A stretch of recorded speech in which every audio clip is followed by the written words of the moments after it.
Bonsoir à chacun, à chacune.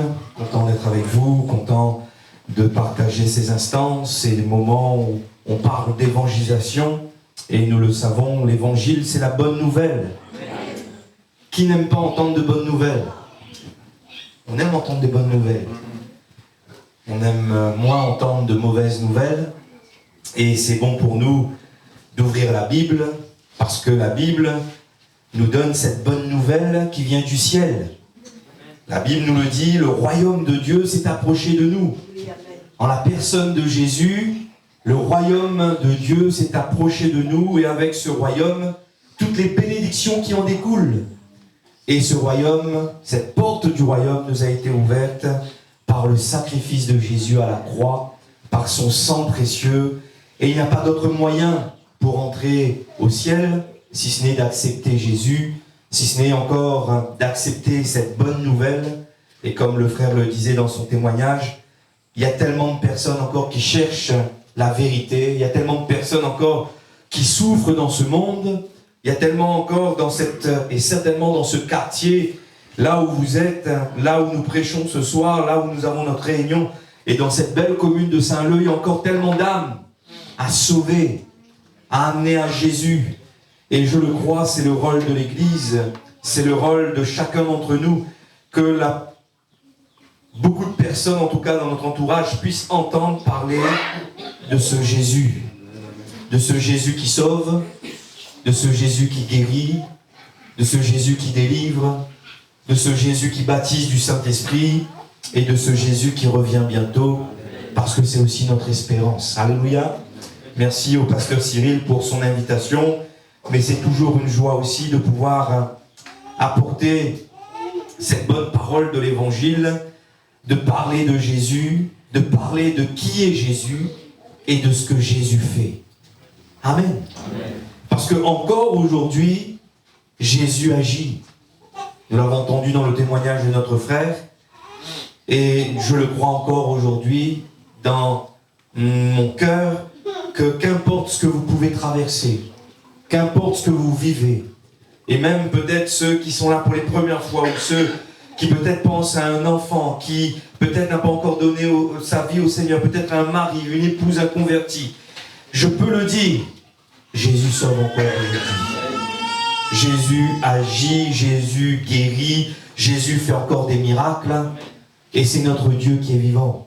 Ce n'est pas une statuette faite de main d'homme, mais notre Dieu entend, notre Dieu voit, notre Dieu répond. Alléluia. Et j'aime cette parole dans le livre d'Ésaïe où le Seigneur dira « Je suis le seul vrai Dieu juste qui sauve encore aujourd'hui. » Alléluia. Je suis le seul. Et beaucoup ont besoin d'entendre encore que Jésus est le seul qui sauve, qui délivre et qui guérit. Amen. Paul pouvait le dire « Car je n'ai point honte de l'Évangile, car c'est une puissance pour le salut de quiconque croit. » L'Évangile est une puissance, l'Évangile est une force capable de changer des vies, capable de transformer des cœurs. L'Évangile est la parole de Dieu, et cette parole de vie qui est capable de guérir. Il envoya sa parole et il les guérit. Il guérit les cœurs brisés, il guérit les corps malades. Et encore aujourd'hui, Jésus le fait. Amen. Je voudrais qu'on puisse, pour notre méditation ce soir, lire dans l'Évangile selon Luc, au chapitre 7. Cette histoire, certainement, que beaucoup d'entre nous connaissons, mais combien, certainement, au travers de cette histoire, de ce que Jésus a pu vivre lors de son ministère, au chapitre 7 et au verset 11, dans Luc,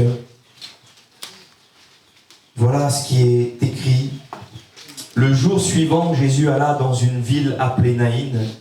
Ses disciples et une grande foule faisaient route avec lui. Lorsqu'il fut près de la porte de la ville, voici on portait en terre un mort, fils unique de sa mère, qui était veuve. Il y avait avec elle beaucoup de gens de la ville. Le Seigneur, l'ayant vue, fut ému de compassion pour elle et lui dit « Ne pleure pas ». Il s'approcha et toucha le cercueil. Ceux qui le portaient s'arrêtèrent. Il dit « Jeune homme, je te le dis, lève-toi. Et le mort s'assit et se mit à parler. Jésus le rendit à sa mère.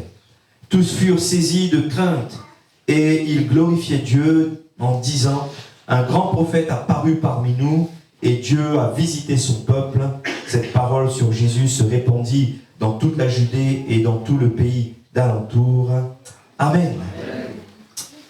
Nous l'avons lu, ces quelques passages et ces quelques versets qui nous relatent cette histoire que Jésus va vivre dans son ministère terrestre. Jésus qui s'est incarné, Jésus qui est venu vers nous afin de manifester la gloire du Père. Et dans ce que nous avons lu, il est dit le jour suivant. C'est que le jour d'avant, Jésus avait déjà accompli un miracle. Et je peux le dire, chaque jour est pour nous un jour de grâce. Chaque jour est pour nous un jour où on peut vivre le miracle avec Jésus. Chaque jour est un jour où Jésus désire agir, désire encore intervenir. Et on doit s'attendre pleinement à la grâce de Dieu. On doit pleinement s'attendre à ce que Jésus puisse encore, dans sa pédagogie, dans sa manière de faire, venir encore toucher nos cœurs, toucher nos vies, toucher nos familles, agir au travers de l'Église, et que là, dans cette ville, l'Église puisse briller. Et il est dit, le jour suivant, Jésus se retrouve là, allant vers cette ville qui s'appelle Naïn, pour connaître, et lorsqu'on regarde à ce mot qui est là, et le nom de cette ville, ça signifie beauté. Et à ce moment-là, dans cette ville, il n'y a rien de beau. Il n'y a rien qui amène une beauté. Et on le voit, il y a là la mort. Et nous le savons, la Bible dit, le salaire du péché, c'est la mort. Ce qui amène la mort, c'est le péché. Ce qui a amené la mort, c'est la désobéissance de l'homme dans le jardin d'Éden. Alors que Dieu avait tout fait d'une manière belle. Dieu avait placé l'homme et la femme dans un jardin. Dieu avait tout fait d'une certaine manière pour que l'homme puisse encore rester en relation, en communion, trouver encore cette beauté dans cette vie que Dieu nous offre. Mais à cause du péché, la mort est entrée. À cause de la désobéissance, le péché est venu. Et on le constate. Je peux le constater. Sans Jésus, ma vie n'a pas toujours été beau. On est d'accord? Sans Jésus, notre vie était triste. Sans Jésus, eh bien, c'est la mort éternelle qui nous attendait parce que le salaire du péché, c'est la mort. Et pourtant, cette ville qui signifie beauté, vivait là aussi des heures sombres. Cette mère qui a perdu son fils, et en perdant son fils, elle perdait tout espoir dans l'avenir, parce qu'en ce temps-là, les femmes ne travaillaient pas, c'était soit le mari, soit le fils. Il n'y avait plus peut-être, elle allait se retrouver dans les rues, et certainement en difficulté. Cette femme n'avait pas d'avenir. Et sans Jésus, on n'a pas d'avenir.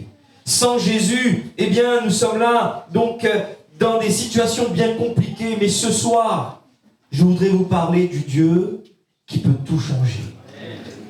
Je voudrais vous parler de ce Jésus qui peut transformer toutes sortes de situations en joie, en paix, en espérance. Alléluia. Peut-être qu'il y a, comme cette femme, vous vivez une situation qui vous désespère.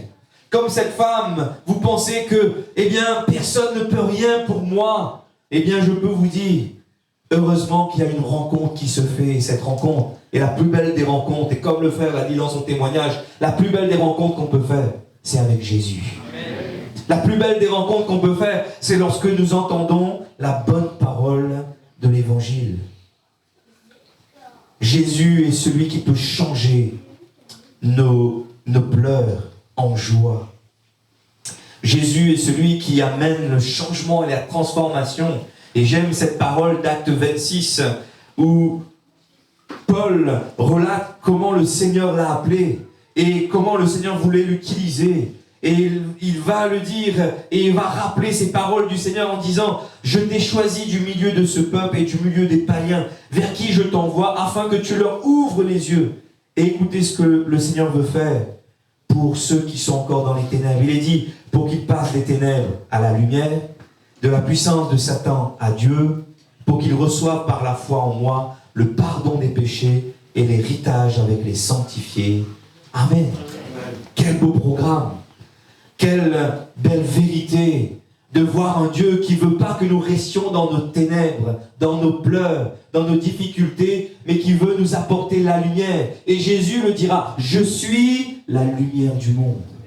Et c'est important pour nous de le réaliser, d'un Dieu qui veut non pas que nous restions sous l'emprise du diable, sous l'emprise de l'ennemi, sous l'emprise du péché, mais Jésus, en donnant sa vie, est venu pour nous délivrer de l'emprise du diable, de l'emprise du péché. Ce dimanche, à la possession, nous avons eu quelques baptêmes. Et il y avait là ce jeune père de famille qui a régularisé sa situation en se mariant. Et il a donné sa vie au Seigneur. Et il disait, voilà quelle était ma vie. Il n'y avait plus d'espérance. J'ai fait plusieurs passages en prison. J'entrais, je sortais. Il y avait une vie décadente. Mais lorsque j'ai entendu l'évangile, lorsque j'ai décidé de donner mon cœur à Jésus, tout a changé. Amen. Et c'est important pour nous de le réaliser. C'est important pour nous de le comprendre. C'est important pour nous de le vivre. Et de comprendre que le Seigneur peut changer les vies. Le Seigneur peut transformer les cœurs. Dans Jérémie, le Seigneur dit ceci, je changerai leur deuil en allégresse. Et je les consolerai, je leur donnerai de la joie après leur chagrin. Amen. Il change le désert en étang et la terre aride en source d'eau. Le Dieu du changement. Amen. Tu as changé mes lamentations, dira David dans le psaume 30. Tu as changé mes lamentations en allégresse. Tu as délié mon sac et tu m'as ceint de joie afin que mon cœur te chante. Alléluia. Dieu est le Dieu qui amène le changement. Aux noces de Cana, Jésus a transformé l'eau en vin. Le Dieu qui peut changer, transformer les vies. Et nous le voyons dans cette histoire que nous avons pu lire, dans ce qui nous est relaté ici, dans cet évangile de Luc, de cette femme qui était là, qui portait son fils en terre, qui était veuve. Il est dit, il y avait beaucoup de personnes avec elle qui allaient enterrer son fils, mais il manquait à cette femme une chose, une personne, Jésus. Et c'est ce Jésus qu'elle va rencontrer. Ce Jésus qui va faire la différence. Et alors qu'elle est là dans les ténèbres, alors que là, elle broie du noir, alors que là, elle est dans les pleurs, le Seigneur va changer tout cela en joie. Le Seigneur va amener de la couleur à sa vie. Et c'est ce que Jésus a fait avec notre vie, oui ou non? Nous qui étions dans nos ténèbres, Dieu a amené sa lumière. Une vie avec la lumière de Dieu. Plein de, si je peux imaginer comme cela, avec plein de couleurs. Ce Dieu qui amène cette beauté à notre vie. Ce n'est pas que nous-mêmes on est parfait, nous-mêmes on est beau, mais lorsqu'on, comme le frère a pu le raconter dans son témoignage, et ce soir peut-être beaucoup pourraient donner leur témoignage, mais on verrait que oui, notre vie était pas très beau sans Jésus. Mais lorsque Jésus est entré, il a amené cette beauté. Amen. Il a amené cette couleur. Et c'est cette rencontre qui a fait que, eh bien, tout va changer. Et je le dis encore ce soir, notre monde dans lequel nous vivons, et on voit bien que notre monde va à sa perte. On appelle mal bien, bien mal. Et on voit des choses, des lois qui sont votées, il y a des choses qui sont là. Et on voit bien que notre monde a besoin de ce Jésus qui peut changer les vies. Lorsqu'on parle de repentance, on parle d'un changement de mentalité. Et notre monde a besoin de ce changement de mentalité, afin qu'il puisse vivre pleinement la mentalité du royaume de Dieu. Parce que dans le royaume de Dieu, tout est beau. Alléluia. Tout est parfait. Et on a besoin de vivre pleinement cette mentalité du royaume. Lorsque nous lisons la Bible, ça amène une transformation. Oui ou non, frères et sœurs? Ça amène un changement. Et je le dis bien souvent, autant pour moi, si en lisant la Bible, si en prêchant, si en priant, et je le disais dernièrement en amenant un message à l'église, parce qu'il est dit lors de la transfiguration, lorsque Jésus s'est mis à prier, au moment où il y a eu donc cette prière, eh bien son visage a commencé à changer. Et on a besoin de la parole de Dieu qui va amener cette transfiguration. Le mot ici, c'est métamorpho, une transformation dans notre vie. Parce que la parole transforme. Le Saint-Esprit nous change, nous convainc de péché, de justice, de jugement, et amène une transformation, nous façonne à l'image de Jésus. Amen. Afin que nous puissions avoir cette beauté, comme nous le dit la parole de Dieu, du plus beau du Fils de l'homme, c'est Jésus. Il n'y avait rien pour frapper le regard, mais pourtant Jésus a cette beauté. Beauté dans les sentiments, beauté dans la manière de faire, beauté dans son amour, beauté parce que, comme nous l'avons vu, et il est dit que le Seigneur, ayant vu cette femme, fut ému de compassion. Pourtant Jésus est allé à la croix, il a subi les coups, sa peau a été arrachée, son sang a coulé, son corps a été brisé dans le sens où, eh bien, on a voulu, là encore, le broyer, là sur cette croix. Mais le Seigneur est celui qui a donné sa vie, et Jésus le dira, personne ne me l'ôte, c'est moi qui la donne, et je suis le bon berger, et le bon berger donne la vie pour ses brebis, et elle donne cette vie pour que ses brebis aient la vie en abondance. Alléluia. Et c'est important pour nous de le réaliser. Tout est beau en Jésus. Il nous faut lire la Bible. Il nous faut aimer la Bible. C'est vrai, le frère parlait tout à l'heure des religions. Et avant, il y avait une religion qui nous disait « il ne faut pas lire la Bible, sinon tu vas devenir fou ». C'était un peu ça. Hein. Si tu lis la Bible, tu vas devenir fou. Mais nous croyons que la Bible transforme. La Bible est claire. Ta parole est la vérité. Sanctifie-les par ta vérité. Amen. Lorsque Jésus va voir cette femme dans cette rencontre entre un cortège de mort et un cortège qui amène la vie, ces deux rencontres cette rencontre avec ces deux foules qui sont là, donc ces deux cortèges qui sont là, va amener un changement dans la vie de cette femme, mais aussi dans la vie de son fils qui est là, mort. Et c'est la rencontre de la mort avec la vie. C'est la rencontre de Jésus, peut-être des fois avec ce qui est mort peut-être en toi, peut-être ce qui est mort peut-être dans ton foyer, ce qui est mort et peut-être quelqu'un le dit, mon fils c'est comme s'il est mort, il est dans ce monde. Mais je peux le dire, Jésus peut redonner la vie à un couple, Jésus peut redonner la vie à ton âme, Jésus peut redonner la vie à ton enfant, Jésus peut redonner cette vie qui vient du ciel. Alléluia. Et c'est possible. Et nous le voyons dans cette beauté qui est Jésus. Il est dit que le Seigneur l'ayant vu. Ne croyez pas que le Seigneur ne voit pas. Ne croyez pas que le Seigneur ne comprend pas. Ne croyez pas que le Seigneur est insensible. Parce que dans sa beauté, Jésus a cette sensibilité dans ce que nous pouvons traverser. Jésus a cette sensibilité et dans cette affection pour nous. Parce qu'il est dit, car Dieu a tant aimé le monde, qu'il a donné son Fils unique, afin que quiconque croit ne périsse point, mais qu'il ait la vie éternelle. C'est par amour pour nous que Jésus est venu. C'est par amour pour toi que Jésus est venu. Et si tu doutes, je voudrais te le dire, c'est par amour pour les membres inconvertis de ta famille que Jésus aussi est venu. Et ne perdons pas espoir. C'est vrai, des fois c'est compliqué. C'est vrai, des fois c'est difficile. Parce que nous avons encore dans notre propre famille de ceux qui sont loin de Jésus. Et nous devons encore apporter cette vie pour eux. Et leur montrer que Jésus voit, Jésus comprend, que Jésus les aime, que Jésus désire agir. Parce que dans sa compassion, Jésus a désiré agir pour cette femme. Jésus est venu parce que c'est le Dieu qui voit. Et ça me rappelle l'histoire d'Agar. Lorsqu'elle est là près de ce puits, et de ce puits de l'Akaïroi, qui signifie le vivant qui me voit. Amen. Jésus n'est pas mort et resté au tombeau. Jésus est ressuscité. Il est le Verbe vivant. Il est la parole faite chair. Et nous pouvons le dire, il est le vivant qui me voit chaque jour. Lorsque ça va bien, mais aussi lorsque je pleure. Lorsque je dis, mais Seigneur, mais pourquoi ? Et certainement, cette dame, cette veuve qui était là, disait, mais pourquoi ? Savez-vous, et avec notre sœur et notre frère, on en parlait dernièrement, tout à l'heure, Il y a à peine quelques jours, j'ai enterré mon cousin de 26 ans. Et il y avait beaucoup de pourquoi. Un jeune homme de 26 ans qui meurt, qui s'en va.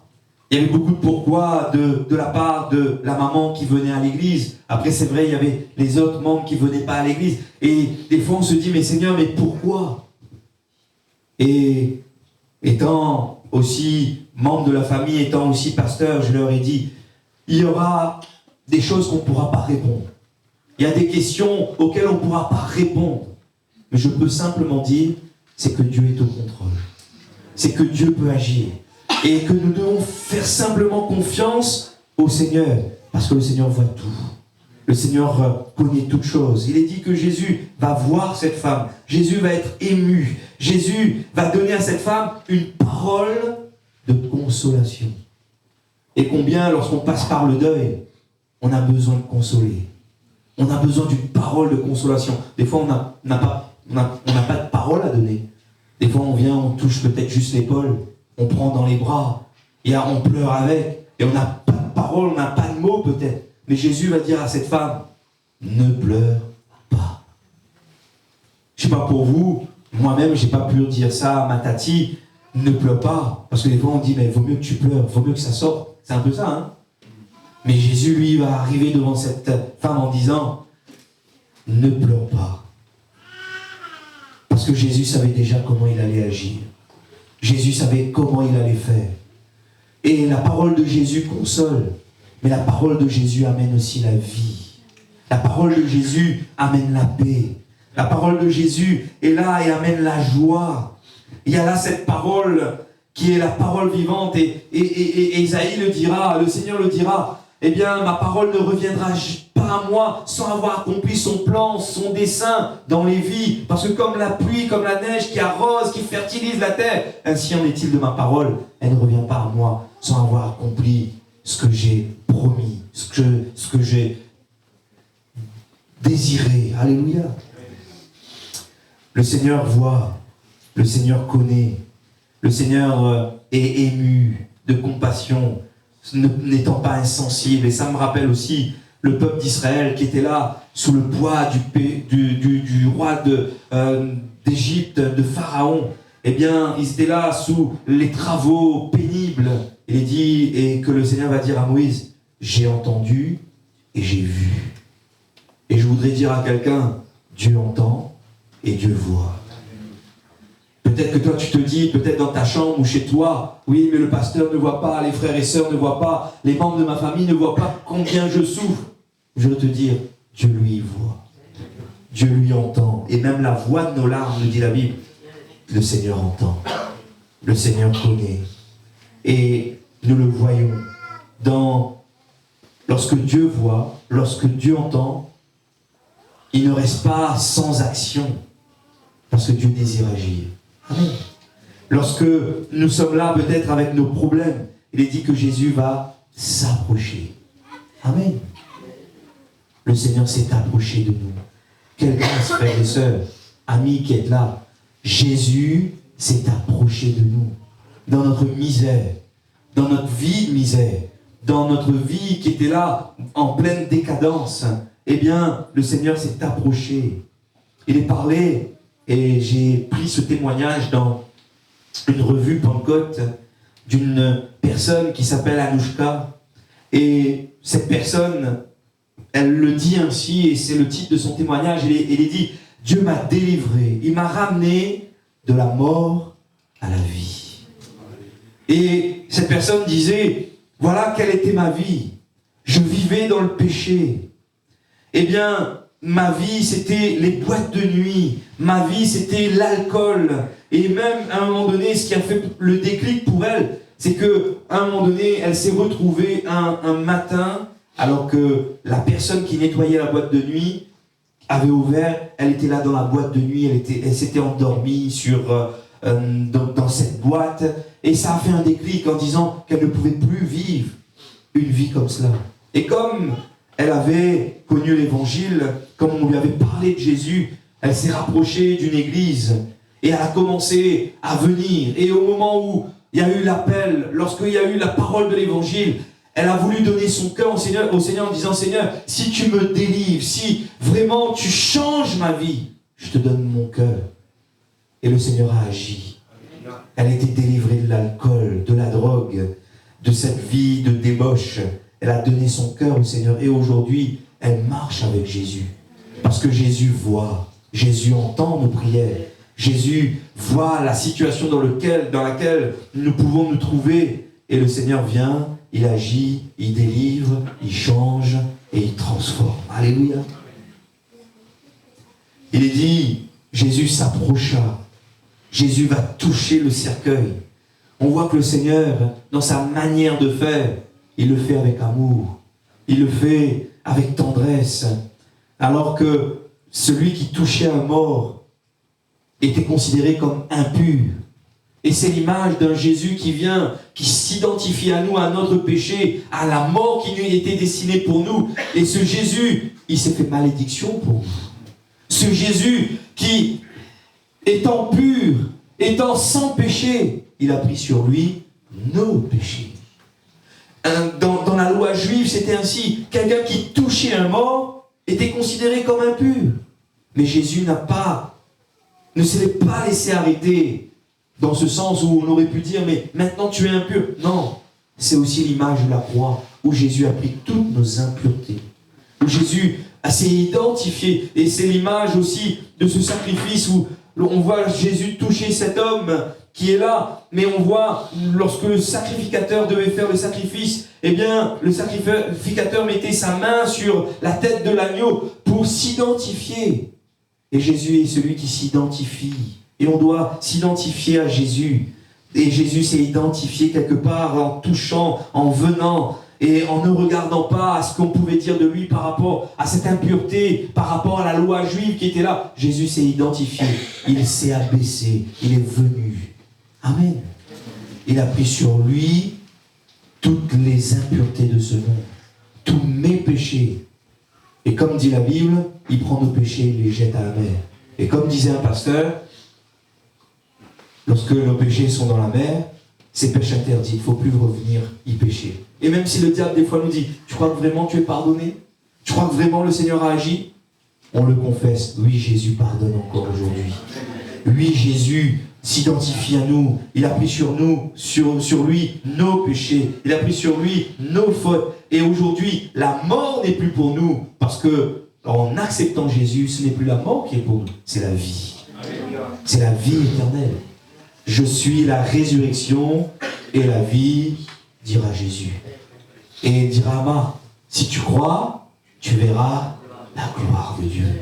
Et mes frères et sœurs, nous avons besoin de comprendre que ce Jésus est celui qui peut encore transformer les cœurs, transformer les vies, agir, prendre nos péchés et faire en sorte que nous puissions prendre un nouveau départ. Non pas sur ce chemin large et spacieux qui mène à la mort, mais sur certainement ce chemin qui est là, resserré, des fois difficile, mais c'est un chemin qui mène à la vie. Alléluia. Le Seigneur va toucher, le Seigneur va agir. Cette main puissante de Dieu qui secoue, qui vient, qui touche, qui agit puissamment. Et nous voyons le miracle, parce que lorsque Jésus est là, le miracle se produit toujours. Amen. Lorsque Jésus est dans une vie, le miracle se produit toujours. Et nous le voyons, le frère parlait de son cancer. Jésus sauve.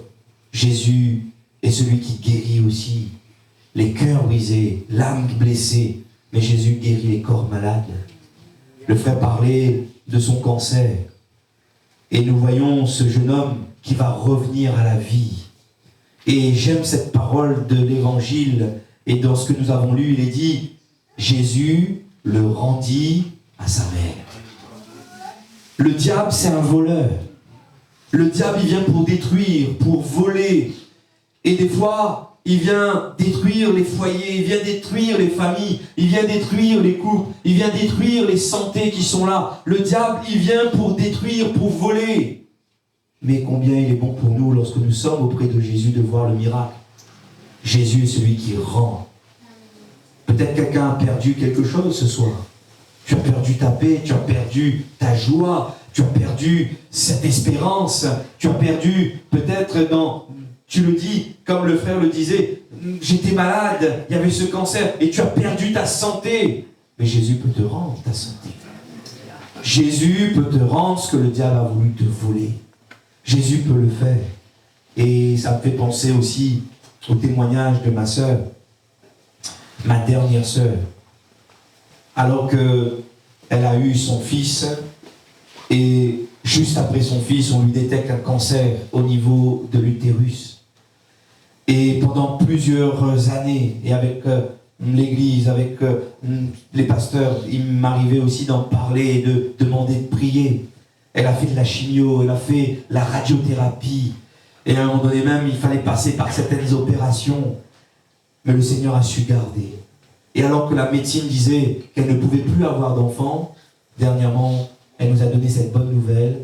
Elle est de nouveau enceinte. Elle est en rémission. Et ça, c'est la grâce de Dieu. D'un Dieu qui peut rendre la santé à celui qui passe par la maladie. D'un Dieu qui, peut-être où la médecine dit, comme le frère le dit tout à l'heure, et ça m'a interpellé, on est foutu. Des fois, on le dit, hein, on est foutu. Le médecin nous dit cela, on est découragé. Un tel, on voit les situations, on dit, mais Seigneur, c'est terminé. Et elle se disait, mais comment ça se fait? La médecine dit que je n'aurai plus d'enfants. Le Seigneur a agi. Le Seigneur a permis qu'elle soit de nouveau enceinte. Et je le crois, que Dieu gardera, Dieu fera, parce qu'il est le Dieu qui ne ment point. Et le Dieu des miracles. Et si quelqu'un ce soir se retrouve peut-être comme cette femme en train de broyer du noir, si comme cette femme, vous êtes là alors que votre vie doit refléter la beauté du Seigneur, mais le péché est venu, les choses de ce monde sont venues, les ténèbres sont venues, Jésus est capable de redonner de la lumière. S'il y a là peut-être un manque de vie parce que vous constatez que petit à petit, les choses sont en train de mourir en vous spirituellement, Jésus est capable de ranimer la flamme, de ranimer la vie, de redonner vie à votre vie spirituelle, à votre âme. Jésus est capable de pardonner. Peut-être quelqu'un le dira, mais frère, ce que j'ai fait, ce que j'ai pu dire, ce que j'ai pu faire, Seigneur, personne ne pourra me pardonner. Mais je peux le dire, Jésus pardonne. Jésus remet nos iniquités. Jésus est celui qui, la parole nous le dit, celui qui avoue ses transgressions et les délaisse, il reçoit encore la miséricorde de Dieu. Alléluia. Et le Seigneur est capable d'agir encore. Si quelqu'un se dit, mais j'ai perdu cette joie, j'ai perdu cette paix, dans mon foyer ça ne va pas, mon enfant ne m'écoute plus, et tu penses que tu es en train de perdre ton fils, tu es en train de perdre ton enfant, sache que Dieu peut te le rendre. Cet homme que nous avons baptisé ce dimanche, parce que sa mère va à l'église de Saint-Paul, et cet homme, ce jeune homme, parce qu'il a connu aussi les bancs, mais il n'a pas voulu écouter lorsqu'il était aux ados, mais il disait, heureusement que maman a toujours prié. Il est entré, il est sorti, il a fait la prison, ok, il était dans la drogue, il était dans toutes ces choses. Mais aujourd'hui, on peut le constater, il y a un changement parce que Jésus est venu. Et il disait, heureusement que maman a continué de prier. Et je peux vous dire, peut-être il y a là une maman, il y a peut-être là un papa qui se dit, j'ai tout perdu. Mais je peux vous dire, ce soir, Jésus peut tout te rendre. Jésus peut tout te redonner. Ce que tu penses avoir perdu, le Seigneur peut te le rendre. Simplement, fais confiance à Jésus. Dis simplement, Seigneur, comme cette femme, tu as agi. Tu as vu sa tristesse. Tu as vu, Seigneur, ce qui n'allait pas. Tu as vu et tu es venu vers elle et tu l'as délivrée. Et remarquez avec moi ce qui est dit, parce que le but, lorsque Dieu agit, et comme cela a été fait certainement dans les autres soirées, le but c'est de témoigner de la gloire de Dieu. Le but, il est dit, ils glorifiaient, tous furent saisis de crainte, ils glorifiaient Dieu, disant, un grand prophète apparut parmi nous, et Dieu a visité son peuple, plus que visiter, je dirais, Jésus lui désire demeurer en nous. Il désire demeurer avec nous. Il désire être avec nous. Et cela jusqu'à la fin. Amen. Parce que Jésus revient. Mais c'est à nous de dire, Seigneur, Oui, je remets tout entre tes mains. Tu es le Dieu qui ne ment jamais. Et mon but, Seigneur, c'est de te glorifier. Alors agis dans ma vie. Fais ton œuvre afin que ma vie te glorifie. Amen. Voulons-nous prier le Seigneur? Voulons-nous encore baisser nos têtes? Voulons-nous encore réfléchir un moment à la parole de Dieu, de ce Dieu qui est le Dieu de la vie, ce Dieu qui est le Dieu du changement, ce Dieu qui amène encore cette beauté à notre vie. Ça me fait penser aussi à cette histoire de Naaman. Naaman signifie celui qui est beau. Mais Naaman avait un problème. C'était la lèpre qui est là.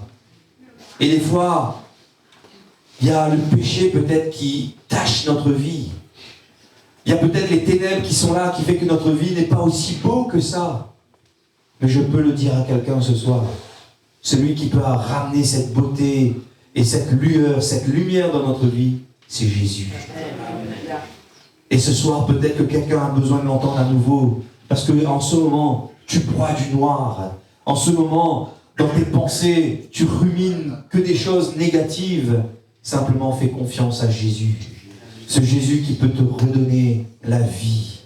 Cette vie qui est la vie éternelle. Cette vie qui est cette qualité de vie du royaume. Cette mentalité du royaume de Dieu. Et des bénédictions qui en découlent.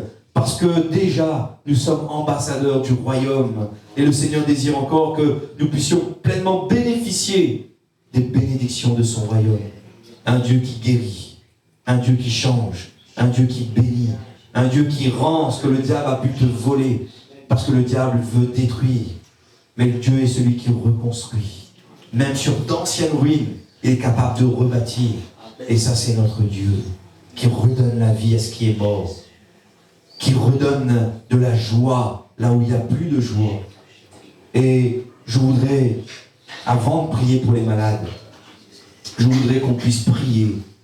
Peut-être pour une personne nouvelle, peut-être pour un frère, pour une sœur, un jeune, un moins jeune, mais qui se dit, en ce moment, je constate que ma vie n'a plus cet éclat. Ma vie n'a plus cette beauté. Je marche, mais je marche comme quelqu'un qui a la tête baissée, comme cette femme avec les pleurs, les chagrins. Ça ne va pas. Je suis dans l'angoisse, je suis dans la crainte, dans les peurs, dans les pleurs. Et peut-être que c'est le cas d'une personne ce soir. Je voudrais te dire, Jésus est capable de tout changer à nouveau. Jésus est capable de tout transformer à nouveau. Et si c'est votre cas, je voudrais prier pour vous afin que Dieu vous bénisse. Quelle que soit la situation, moi je ne sais pas, mais vous le savez, Dieu le sait. Mais vous pouvez déjà dire au Seigneur, Seigneur, voilà ce qui fait ma tristesse. Voilà ce qui fait qu'en ce moment, ma vie n'est pas aussi belle que ça. Parce que, Seigneur, je bois du noir. Je rumine des mauvaises pensées. Mais Seigneur, viens changer mon cœur. Seigneur, viens agir. Viens ramener, Seigneur, ton espérance, ta joie, ta paix dans mon cœur. Et si c'est votre cas, là où vous êtes, simplement, vous allez lever votre main et vous allez prier pour vous. Oui, Dieu vous voit. Oui, le Seigneur vous voit. Oui, le Seigneur vous voit. Nous allons prendre un temps dans la prière avec l'Église. Et je vais demander à ceux qui ont levé leurs mains de faire encore un pas de foi. Et de vous mettre debout afin qu'on puisse prier pour vous. Et de faire confiance à ce Jésus qui désire encore amener une transformation, ramener sa lumière, ramener encore toute sa vie. Et même si pour vous, il y a là comme une espérance qui est comme perdue, un espoir qui est comme perdu, le Seigneur peut remettre son espérance, ranimer la flamme dans votre cœur. Et là, vous qui êtes debout, dites au Seigneur déjà, Seigneur, voilà ce qui fait qu'en ce moment, ça ne va pas. Seigneur, voilà ce qui fait qu'en ce moment, Seigneur, ma vie est comme entachée. Et s'il y a là peut-être même un péché, je ne sais pas, mais vous pouvez encore demander pardon au Seigneur, vous repentir, parce que le Seigneur n'est pas le Dieu qui condamne, le Seigneur est celui qui relève, le Seigneur est celui encore qui fait grâce. Et ce soir encore, il désire vous faire grâce, il désire encore agir pour vous. Et je voudrais prier avec l'Église. Nous prions, Seigneur, je te prie pour ceux qui sont là debout. Je te prie, Seigneur, pour que là encore, comme pour cette femme, Seigneur, tu ramènes ton éclat, tu ramènes ta lumière. Seigneur, tu fais briller, Seigneur, toute ta lumière dans ses vies. Et s'il y a là des situations, Seigneur, s'il y a là encore, Seigneur, des épreuves, s'il y a là des difficultés, Seigneur, qui ont amené peut-être, Seigneur, des heures sombres, Seigneur, des heures avec des pleurs, Seigneur, des heures où, Seigneur, on ne savait pas comment faire. Mais dans cette rencontre encore avec toi ce soir, où tu leur parles, Seigneur, tu agis, parce que tu donnes encore une parole de vie, tu ranimes la foi dans ces cœurs, et que là encore, Seigneur mon Dieu, tu ranimes cette espérance, tu ranimes cette joie, cette paix dans leur cœur. Et s'il y a là encore la joie du salut, Seigneur Jésus, tu ramènes cette joie de ton salut, et que cette joie soit encore leur force, Seigneur mon Dieu. Bénisse tous ceux qui sont debout, Seigneur, veuille faire grâce, veuille encore agir, pardonner, restaurer, Seigneur, qu'il en soit ainsi. Bénis ces vies dans le nom puissant de Jésus. À toi la gloire et à toi l'honneur. Merci Seigneur, alléluia. Merci Jésus, alléluia. Je voudrais prier maintenant pour ceux qui sont malades. Prier pour ceux qui sont physiquement atteints. Et comme je le disais, le diable est un voleur. Et même concernant Job, Dieu a permis que le diable puisse toucher Job dans sa chair. Et des fois, il y a peut-être des épreuves, la maladie qui est là. Et on dit, mais Seigneur, même ma santé m'a été enlevée. Mais à Job, la santé lui a été redonnée. Et dans la Bible, et ce que nous avons vu encore ce soir, Jésus est capable de rendre ce que l'ennemi nous a pris. Et s'il y a là de ceux qui sont malades, vous allez vous mettre debout, croyant pleinement que Dieu est capable de vous redonner cette santé, de vous redonner pleinement de la force physique. S'il y a là un organe touché, s'il y a là peut-être un membre qui est touché, je voudrais vous dire, le Seigneur est capable de guérir. S'il y a là peut-être la médecine qui a dit, c'est fini, on ne peut plus rien pour vous, on a tout essayé, monsieur et madame, ça sera difficile, c'est fini. Je peux vous dire, avec Jésus, ce n'est jamais fini. Et le Seigneur peut agir, le Seigneur peut délivrer, le Seigneur peut guérir.